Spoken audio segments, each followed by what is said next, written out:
খারাই রইছো হানে ফালার বাইক নিয়ে তুই আমার মানিজ্জাত কিছু রাখছো? কে মামু মুই কি করছি? তোরে আমি কইছি লতিকা ম্যাডামের নাম্বারটা আমারে দে, তুই দেও নাই। আইছ ওই মাতারির লগে যদি আমার সেটিং থাকতে, তুই যে আকাম হরছ স্কুলে পড়া পারো নাই, উল্টো পাল্টা কইছো, হেলে তো মনে কর আমি সেটিংটা দিয়ে রাখতাম, আর কোনো সমস্যাই হইতে না। মামু আমি তো চরিত্র খারাপ। বেড়া ভালো লাগে কইছি, বাইক নইয়া তুই বুঝলি না। এখন হন, তোর স্যারে বলে তোরে জিজ্ঞাইছে উদ্ভিদ কাকে বলে, তুই কইছো কি? মামু আমি স্যারের কইছি, স্যার আমি যে ক্লাসে যেটা পড়াছেন ওইটারই উদ্ভিদ বলে। মামু আমি কি ভুল কইছি? না, এ জায়গা তো ভুলের কিছু দেখি না, মনে হয় তোর স্যারই বুঝতে ভুল করছে।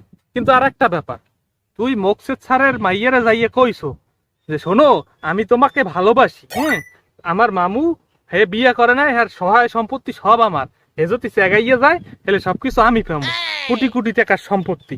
এ তুই এটা কি ভালো কাজ করছো কহ? এ মামু মুই এই জায়গায় ভুলের কি করছি ক? তোমার নাহলে কোটি টাকা সম্পত্তি নাই, এলে কি মুই তোমার না আজীবন রাজি থাকম ক? মোর প্রেম টেম করা লাগবে না, মোর বিয়ে শাদী করা লাগবে না, হেরে একটু চেষ্টা চালাইছিলাম। এও তুই দিক খোসা মারিয়ে কথা কও, তুই ভুল করো নাই, ভুল তো তুই করছই। মোকসেদ স্যারের মাইয়াটার আই লাভ ইউ কইছো, ঠিক আছে, ভালো বংশের মাইয়া। মোকসেদ স্যারের যে একটা বই আছে, ওইটার যাই কইতে পারতি না যে মোর মামু আম্মের আই লাভ ইউ কইছে, যে কইছো আমি যে একটা বিয়ে শাদী করবো, আমার এখন বিয়ের বয়স,